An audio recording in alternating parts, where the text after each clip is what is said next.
under article can only be exercised by constitutional bench of this court. In all fairness, my view, there is no room for difference of opinion. Any exercise of this jurisdiction outside the constitutional bench would be quorum non-juris, matter I will discuss in the later part.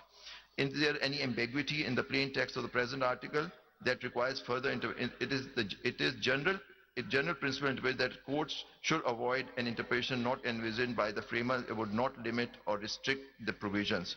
Then, my lord deals with the issue of how the interpretation, parentheses C and D, are relevant, and my lord refers to a judgment in paragraph 12, in which 4 of your lordships were also member of that bench, and my lords agreed with the note of Mr. Justice Mansoor Ali Shah in that judgment, PLD 2024 Supreme Court 1028. The judgment was also authored by the Honorable Chief Justice, and then the additional note was by Justice Mansoor Ali Shah, and 4 of your learned judges agreed with the note of Mr. Justice Mansoor Ali Shah. In Hamza Rashid Khan Election Appellate Tribunal, PLD 2024 Supreme Court 1028, in which Samiullah Baloch's case was overruled, sir, by your lordship, sir. Where there was a lifetime ban on people to contest that. That is the case of Hamza Rashid. Now, my lord, your lordship, Mr. Justice Mazhar has quoted para 9 in this at page 408.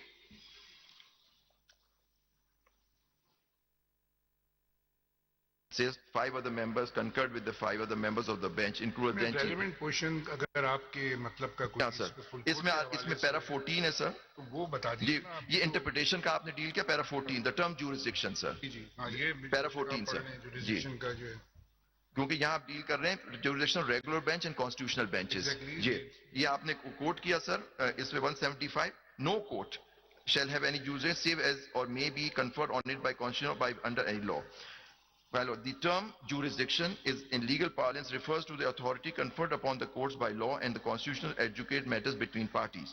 The jurisdiction of every court is delineated and established to ensure adherence to law and the issuance of legal orders. Transgressing, exceeding the boundaries of its jurisdiction and authority annuls, invalidates the judgment's order. It is clear from the orders passed by this court, dated 6/5/20, which is reflected by seized of a case, observed that the question involved was whether the impugned amendment ultravies to the Constitution.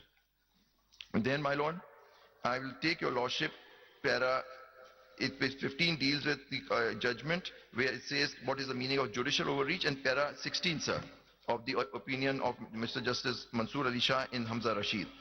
Any court, including this court, cannot by judicial order confer jurisdiction on itself or any other court, tribunal, or authority. The power to confer jurisdiction is legislative in character. Only the legislature possesses. No court can create or enlarge its own jurisdiction or any other court's jurisdiction, nor any court has any inherent or plenary jurisdiction. Because of the constitutional command, Article 175(2) of the Constitution, the courts in Pakistan do not possess any inherent jurisdiction on the basis of some principles of common law, equity, or good conscience. Only have the jurisdiction which is conferred on them by the Constitution or under any law. The same is put with the claim of plenary jurisdiction in favor of a court. No court has plenary, unlimited, or indefinite jurisdiction. Some courts may be called the courts general because of the general terms used. My lord, then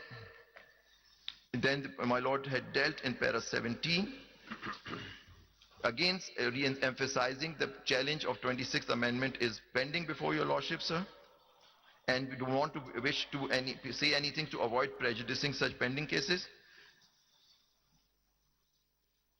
Kindly see, then para 17 की line 4. आप इस case पे क्यों rely कर रहे हैं? Sir मैं इसको कौन सा पॉइंट एडवांस? जी मैं एडवांस ये कर रहा हूँ कि यहाँ जो सारी बातें हो रही हैं वो बेंचेस के बारे में हो रही हैं कि आपने कहा कि डिलिनेट हो गई है between different benches. We've noted that point down. So that's why this, because the judgment of this court dealing with this 191, and I was asked a observation of the court post 26th Amendment, though it is under challenge, what is the scope of the committee's role, and who can now, if a court form the en banc full court after that. I am saying all the judgments which have been given here only deals with the concept of formation of benches. वही मैंने कल act आपको पढ़ के बताया था, my lord, कि 2A की कमेटी और सेक्शन 2 की कमेटी जो है और इवन द रूल्स वो सब बात करते हैं formation of benches. And bank मेरे ख्याल में अगर ऑथर जज साहब से पूछा जाए ज्यादा इनके इंटेंशन भी होगा, बता देंगे what was the intention in writing this judgment. आपकी अब जो है जो व्हाट इज योर प्रेयर जी फुल कोर्ट की मेरी प्रेयर है सर. आप कहते हैं कि there should be a judicial order yes my lord, उसके लिए मैंने asking or creating a full court ji by this bench. तो अभी आपने पढ़ा, we cannot confer jurisdiction upon any judge who has no jurisdiction under the नहीं constitution. नहीं, मेरा हम्बल सबमिशन यही था कि सारों की jurisdiction intact under article 184, 185, 186 judicial power तो है, वो मैं आपको दिखाऊंगा 73 कॉन्स्टिट्यूशन में एवरी जज has the power, constitutional power. वो बेंचेस के अंदर जब कॉन्स्टिट्यूशनल बेंच बन गई अंडर आर्टिकल 191A3, उसके अंदर jurisdiction has been confined on these three issues, on the three articles, to a constitutional bench. And my humble submission before your lordship is that does not bind the judges sitting in full court when they इसी point पर फिर जी, यही मेरा क्योंकि ये point तो उससे नहीं, जो अभी तक आपने आर्गुमेंट किए उससे तो पॉइंट नहीं मैच्योर होता आपका। यह सर आप मैं ये कर, मेरा जो हम्बल सबमिशन है कि आप लोग बेंचेस बना सकते हैं माय लॉर्ड, ठीक सर, आप लोग बेंचेस बना सकते हैं जी, लेकिन आप माय लॉर्ड जितनी आज तक पहले भी पावर जो थी, अगर आप पिछले उसमें चले जाएं, honourable chief justice was regarding as the master of the roster. कोई जब फुल कोर्ट के अंदर कोई चीज करने की होती थी, वो कई केसेस मैंने जो आपके सामने साइट किए 89 ऐसे मुख्तलिफ केसेस, उसके अंदर चीफ जस्टिस को डायरेक्ट किया गया। वो तो एक्सेप्शनल केस है ना। नहीं देखिए, ये भी एक्सेप्शनल केस है सर, ये केस है the interpretation of Abhi Saab, at that time there was no 191A. ठीक है sir. Repeatedly from the day one, this is the argument of all learned counsel and the bench is repeatedly asking the same question. जी आपके argument भी वही है, जवाब भी यहाँ से यही आ रहा है जी और सवालात भी सेम ही है पहले जी दिन से। जी अब उस वक्त के जो जजमेंट थे, उस वक्त 191A तो नहीं था ना। ठीक है सर। अब आपने ये मेरा नोट पढ़ा, उस नोट के अंदर खुद कोरम नॉन जुडिस, ज्यूरिसडिक्शन और judicial activism, transgression of the jurisdiction, everything is mention, जी। Though it is without prejudice to the main case of 26 amendment. अब आज के दिन ये जो कॉन्स्टिट्यूशनल बेंच है, ये 191A के तहत बनी हुई है।